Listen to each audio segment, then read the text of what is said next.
Ya, Bapak, Ibu, Saudara, dan anak-anak yang dikasihi Tuhan, Shalom. Selamat pagi. Terus bunti kabar panjenengan? Luar biasa, sehat dan tentunya bahagia dan tentunya juga bersuka cita. Ya, kata orang tak kenal tak sayang. Nah, kalau Pak Johan kemarin ke GKJ Nginto-ento telah memperkenalkan dengan rombongan besarnya. Tapi kami, Bapak Ibu, mohon maaf tidak bisa membawa rombongan besar. Nanti ndak GKJ Mertoyudan mungkin kewuan mungkin kalau kami datang rombongan besar. Nggih, perkenalkan Bapak Ibu, saya Prajaning Tias seperti yang sudah ada di warta gereja. Saya pendeta jemaat di GKJ Nginto-ento. Nginto-ento nggih, leresipun Nginto-ento. Nah, pun kelintu kalau wingi Pak Johana aja ditambahi teh. Nah, niku nggih, lajeng saya sudah napa setelahipun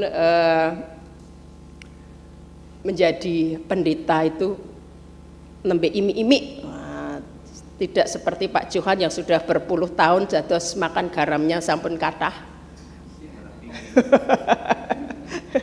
Saya nembe 13 tahun Bapak Ibu dados pendeta wonten ing GKJ Nginto-ento punika. Nah, menika nggih perkenalan supaya tidak napa panjang lebar, nanti Bapak Ibu saged napa kalau pengen tepang lebih jauh lagi monggo nanti kontak Pak Johan saja. Ya Bapak Ibu, pada hari ini kita akan bersama membahas bagian dari firman Tuhan tentang bagaimana hidup dalam kesalehan itu. Saya minta mohon dipun perlihatkan dahulu gambar yang pertama. Nah, kinten-kinten ada yang tahu menika gambar apa? Napa? Kul buntet. Kepompong, pongpong, pongpongan. Wonten sanesipun? Siput. Napa nggih? Pundi siputipun? Pundi pongponganipun? Nah, niki adalah rumah pongpongan atau rumah kalau wau napa siput nggih, rumahnya mboten pongponganipun, mboten siputnya. Niki rumahipun. Bapak Ibu ada yang tahu ataupun saudara-saudara ada yang tahu bagaimana cara pongpongan atau siput itu mendapatkan rumahnya? Wonten ingkang mangertosi? KPR. Kalau KPR saya tidak tahu, KPR yang bersubsidi atau tidak. Terus pundi ada yang tahu? Pindah rumah. Saben teras ngoten niku nggih. Keng punapa kok bisa pindah, Pak? Sudah enggak cukup? Tidak muat? Napa meleh? Sudah bosan? Nggih, nanti kita akan bahas. Terus pundi kok mereka berpindah terus menika. Nah, apakah tadi tidak cukup ataukah kemudian wis sumuk atau yang lainnya? Bapak Ibu, berkaitan dengan hidup saleh memang tidak mudah dan tidak gampang. Terkadang kita diminta untuk berpindah dari tempat nyaman kita kemudian kepada hal-hal yang kemudian tidak kita sadar itu tidak mengenakkan bagi kita. Itu membuat kita kemudian gerah dan itu membuat kita wah mbok nek ini penak yang omah sing lawas wae. Penak yang pekerjaan sing lawas wae. Aku dipindah yang kene iki jan wis ora penak-penak tenan. Tapi lantas bagaimana untuk mengatasi semua itu? Tadi kemudian kita lihat pada Amos dikatakan bagaimana tidakkah bumi akan gemetar karena hal itu sehingga setiap penduduknya berkabung, tidakkah seluruh bumi akan naik seperti sungai Nil, diombang-ambingkan lalu surut lagi seperti sungai Mesir. Bapak Ibu dan saudara dan anak-anak yang dikasihi Tuhan, Amos menceritakan bagaimana perjalanan Israel Utara. Dulu Israel itu pecah jadi dua, Israel Utara dan Israel Selatan yang sering kita kenal dengan nama Yehuda, dan salah satunya Israel Utara itu tetap dengan nama Israel. Sekitar abad 8 sebelum Masehi, yang awalnya makmur secara ekonomi, stabil, kemudian politiknya juga bagus, stabilitas politiknya bagus di bawah Raja Yerobeam II dan Raja Usia yang ada di Yehuda. Namun pada keadaan yang demikian ini, kemakmuran, kemudian stabilitas sosial yang bagus, kemudian stabilitas politik yang juga lumayan mengenakkan, terlebih bagi para pejabat-pejabat di teras yang sesuai dengan kehendak mereka. Nah, kemudian mereka mulai melakukan hal-hal yang tidak dikehendaki oleh rakyat. Mereka kemudian mulai melakukan seperti yang kita baca tadi di Amos tadi, Bapak Ibu dan Saudara yang dikasihi Tuhan. Bagaimana kemudian Amos yang ke-8 ayat 4 sampai 7 bisa dikatakan penggunaan gandum, penggunaan pembayaran pajak yang ternyata tidak sesuai dengan ukurannya. Eva itu ukuran zaman dahulu yang digunakan untuk mengukur berbagai gandum yang ada untuk pajak. Tapi mereka kemudian para pejabat-pejabat ini saking enaknya, saking karena mendapatkan harta yang luar biasa gampangnya ini, nah kemudian mulai naiklah dan sebagainya, masuk pada kantong pribadi masing-masing. Mereka kemudian mempergunakan kekuasaannya ya untuk keluarga mereka masing-masing. Coba kita lihat pada gambar yang kedua. Seterusnya, gambar selanjutnya. Nah, menikah Bapak Ibu dan Saudara dan anak-anak yang dikasihi Tuhan. Mereka kemudian berusaha, ya makan enak, semuanya masuk kantong mereka sendiri.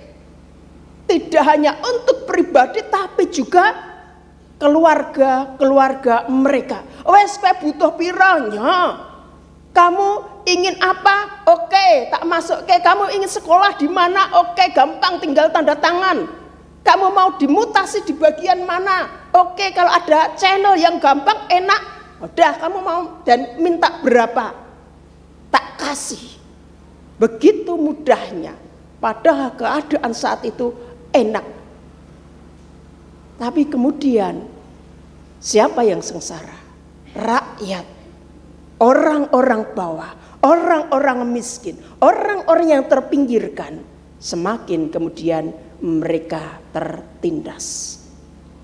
Yang atas semakin kaya, yang kaya semakin juga bisa melebihi kekayaan mereka masing-masing.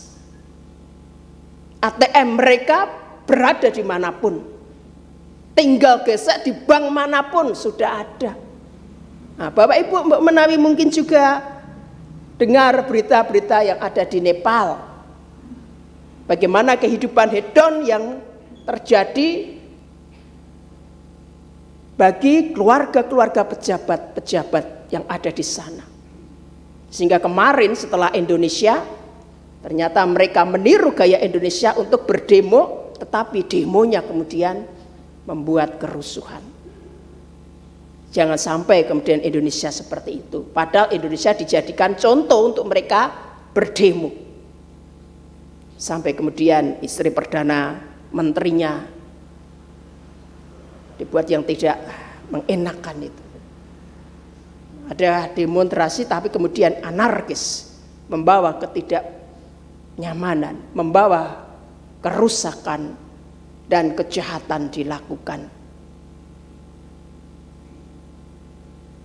Dan ini Bapak Ibu, karena nopo? Ya karena salah satu hal ini tadi, tingkah laku para pejabat, tingkah laku para penguasa, tingkah laku para pemimpin-pemimpin yang kemudian tidak melihat bagaimana kondisi-kondisi rakyatnya yang dalam keadaan miskin, sengsara.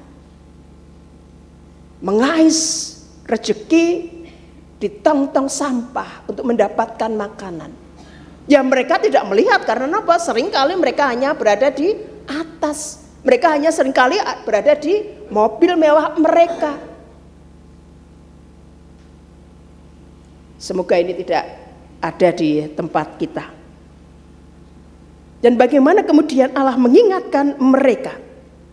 Bagaimana kemudian Allah juga mengingatkan kepada rakyat Indonesia?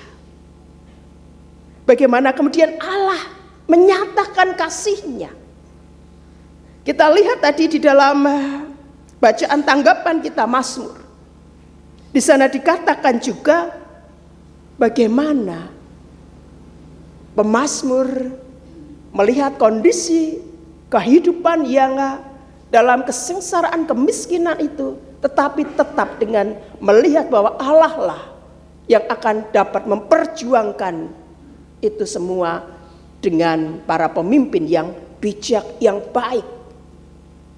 Pemazmur mengingatkan di dalam rasa syukurnya kepada Allah bagaimana harus melihat kondisi tersebut dengan tetap berjuang, tetapi berjuang di dalam kehendak Allah. Mazmur mengingatkan Bapak Ibu Saudara dan anak-anak yang dikasihi Tuhan, bagaimana keadaan-keadaan yang terjadi di sekitar kita itu haruslah membawa empati kepada kita semua, untuk kita memperjuangkan supaya kondisi aman, tentram, kemudian sejahtera itu bisa dirasakan oleh banyak orang.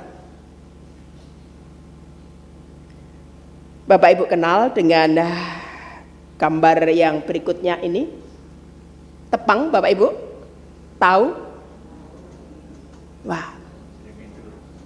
Sri Mulyani Indrawati dan juga Bapak Purbaya Yuda Sadewa. Sinten menika? Iya, dua-duanya Menteri Keuangan di era masing-masing. Ibu Sri Mulyani Indrawati, nah kalau wingi baru saja dipun gentos kalian Bapak Purbaya Yuda Sadewa. Setidaknya dua orang inilah Bapak Ibu yang jadi pengelola keuangan negara kita. September 2025 Bu Sri Mulyati dipun gentos kalian Pak Purbaya menika, dan sekarang Pak Purbaya yang kemudian mengelola keuangan negara kita. Abot nopo enteng Bapak Ibu kinten-kinten? Awrat. Awang kadang kalau kita jadi bendahara wilayah saja pun sambate kaya woroe. Napa malih menika bendahara negara. Nah, Bapak purun tapi mboten enten sing milih. Nggih, Pak. Baru mien mbok menawi mengajukan diri, Pak. Wah. Tapi inilah realitanya Bapak Ibu. Dalam kehidupan kita saat kita diberi tanggung jawab yang kecil, kadang-kala kita kalau mau pun sambate ngetan ngulon ngalor ngidul, sambat terus kemawon. Wah iki mengkurang sak sen wae, kurang 50.000 pamanipun. Pun neliti, oh sae menika.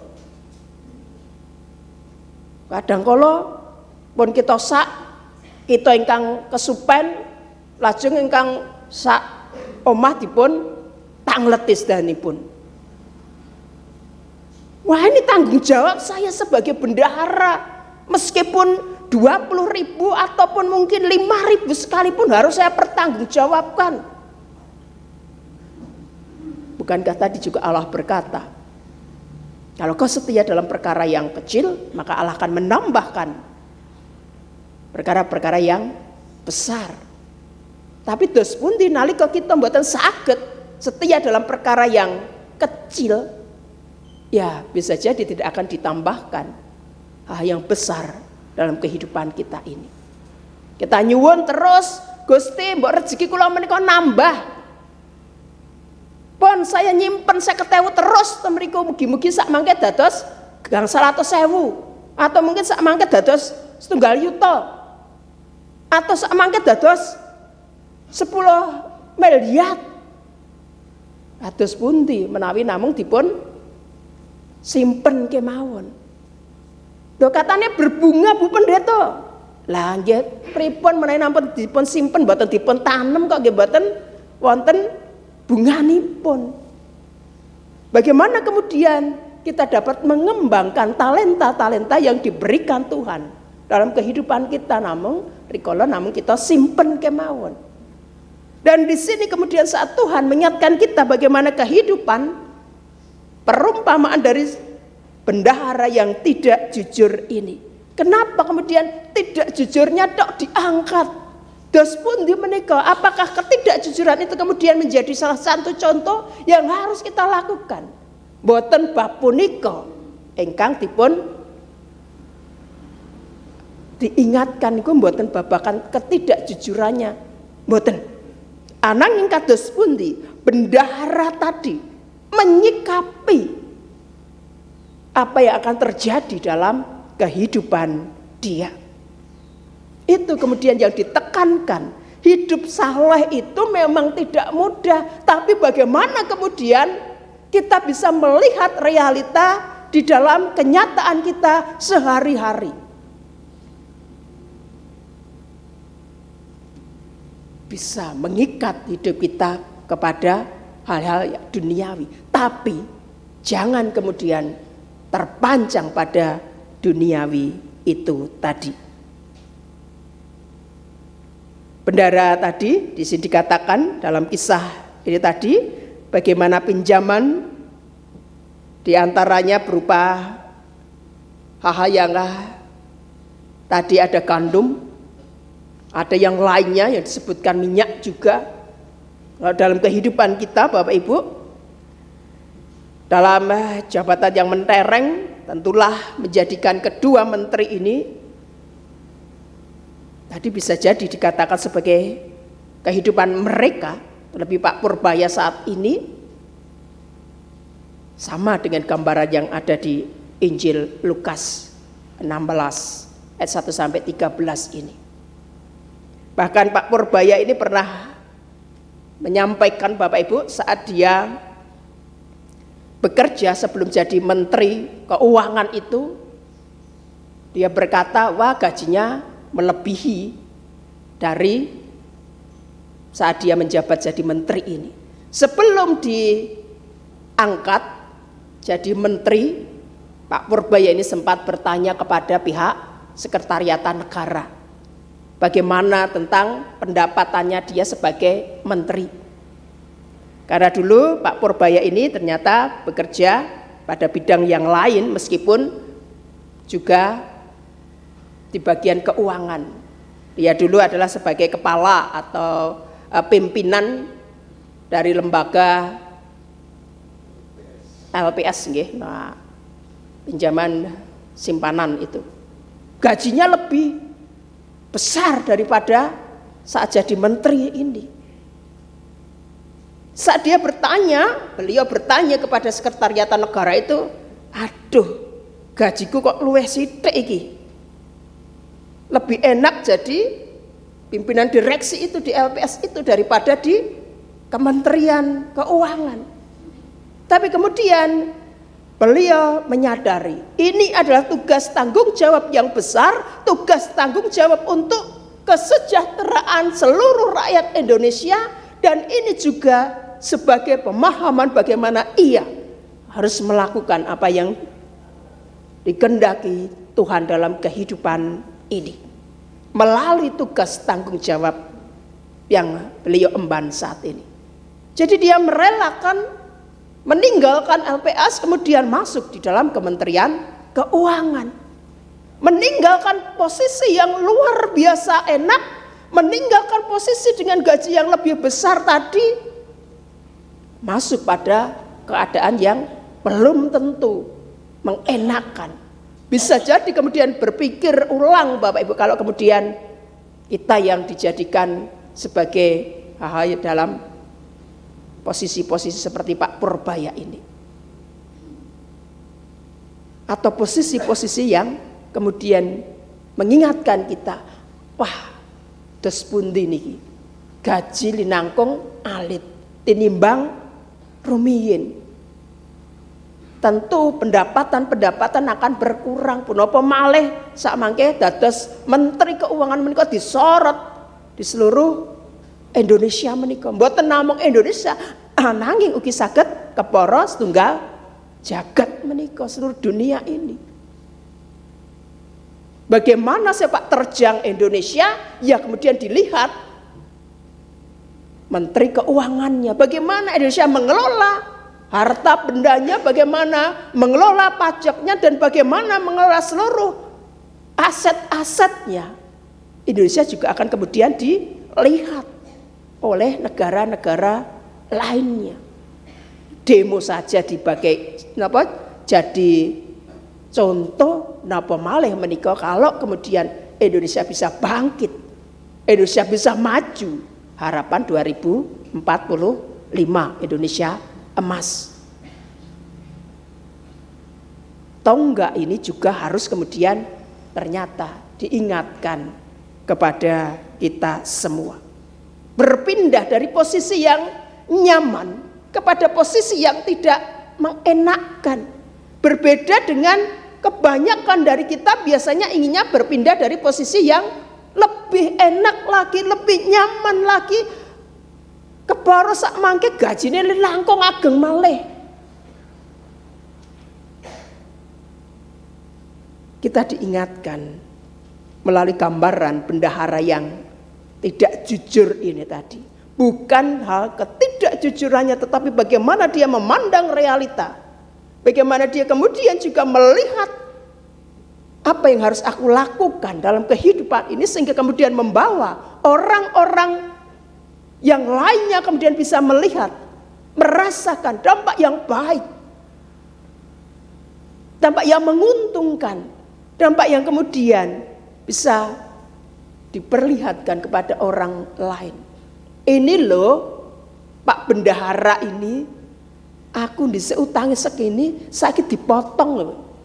Ini kan karena kebaikan beliau. Padahal aku harus terimanya segini, tetapi juga sebenarnya masih dalam taraf ya mendapatkan tambahan bunganya, tetapi bunganya kemudian tidak setinggi dahulu kala di awal mula mereka mendapatkan pinjaman itu. Setidaknya ini masih menguntungkan para peminjam dan juga menguntungkan pimpinan dan tentunya tempat di mana ia bekerja. Dan kemudian lembaganya ini tentu masih bisa kemudian berjalan, dan yang pinjam tentu juga kemudian wah ternyata utangku tinggal sedikit. Pola yang kemudian diterapkan oleh si bendahara ini, pola yang kemudian dilakukan oleh bendahara ini, kados menawi Bapak Ibu lihat tadi rumah kepompong tadi, rumah napa kalau siput kalau nggih, benar siput atau kepompong atau pongpongan, dia terus bertumbuh dalam hidupnya, badannya dan juga pengertiannya. Ada seekor siput yang kemudian dia sudah mendapatkan rumah yang enak, rumah yang bagus, rumah yang nyaman. Pas dia masuk, wah ini sungguh luar biasa. Ada AC-nya sepoi-sepoi, enak sekali, kerasa. Kemudian aku bisa kesana kemari dengan enak, dan kemudian kesana kemari semua bisa melihat, wah itu loh siputnya, wah rumahnya bagus sekali, enak sekali ya tinggal di dalamnya. Tapi kemudian saat yang lain sudah bertumbuh, saat yang lain kemudian mencari tempat yang baru, rumah yang baru, dia tidak mau pindah. Dia tidak ingin meninggalkan rumahnya yang elok tadi. Dia tidak berkehendak mencari tempat yang baru. Karena bagi dia, kalau dia mencari tempat yang baru, dia akan kesusahan. Dia akan mencoba ini, mencoba itu. Ya kalau pas, kalau tidak pas, aku harus berusaha mencari yang lainnya lagi. Aku akan mencari yang KPR atau yang bersubsidi atau yang langsung lunas. Belum tahu. Nanti dos pundi. Maka saat kemudian yang lainnya sudah mendapatkan bagian mereka masing-masing, ya siput ini saat kemudian dia bertumbuh badannya, tidak muat lagi rumahnya, sehingga membawa dia pada kematian. Dalam kenyamanan, dalam kemewahan, kadangkala itu bisa kemudian membawa petaka. Saat kita tidak bisa melihat realita yang terjadi dalam kehidupan sekitar kita. Realita nyatanya siput atau kepompong atau pongpongan itu tadi ya memang harus kemudian saat dia bertumbuh merasa rumahnya sudah tidak nyaman, tidak cukup bagi dia, dia harus cari tempat yang baru, rumah pongpongan yang lainnya yang mungkin sudah ditinggalkan pemiliknya yang lain. Itulah siklus kehidupan pongpongan, kepompong atau kemudian tadi yang disebut siput. Jadi rumahnya akan terus berganti sesuai dengan apa yang cocok buat dirinya, buat tubuhnya, buat dia kemudian bekerja, buat dia kemudian mencari makan kesana kemari dengan membawa rumahnya ini tadi. Mari Bapak Ibu kita diingatkan kembali seberapa tanggung jawab kita sebagai orang-orang percaya di dalam Tuhan Yesus Kristus. Meskipun dalam iman percaya itu terkadang ada tawaran-tawaran yang menggiurkan kita, ada tawaran-tawaran yang bisa jadi menggadekan iman kita, tinggal kita bagaimana. Apakah kemudian bisa kenyamanan itu, kemewahan itu tadi membuat kita malah mati dalam kenyamanan itu tadi. Kesalehan juga harus kemudian melihat realita kita, kehidupan kita, keseharian ini. Jangan sampai kemudian tindak gereja namung awit napa engko isin mek tanggane kae. Wah isin mek warga kae. Tapi bagaimana realita kita sebagai orang Kristen yang percaya pada Tuhan Yesus Kristus, kita dapat bersama-sama menemukan Tuhan Yesus seperti apa kata pemazmur tadi, rasa syukur kita atas kehidupan yang telah Tuhan berikan kepada kita, ya secara bersama-sama dalam kehidupan persekutuan, terlebih di hari Sabat di gereja. Ini adalah salah satu upaya kita untuk tetap senantiasa menjaga kesalehan kita secara kolektif bersama-sama. Untuk secara pribadi kita juga bisa melihat terus pundi bagaimana kemudian kita meningkatkan hubungan kita dengan Tuhan. Dalam tingkah laku kita, perkataan kita, perbuatan kita. Jangan sampai perbuatan kita kemudian mendukakan Tuhan. Seperti Amos tadi. Jangan sampai kemudian perkataan kita juga kemudian menyakiti sesama kita. Tapi bagaimana kemudian kita sebagai orang percaya diingatkan kasih yang sudah ada dalam kehidupan kita ini, kasih yang sudah kemudian banyak dikenal oleh orang luar sebagai identitas orang Kristen, itu kita benar-benar lakukan kehidupan kita sehari-hari. Mari senantiasa hidup dalam kesalehan seperti yang Tuhan inginkan bagi kita semua. Tuhan memberkati kita. Saat teduh bagi kita.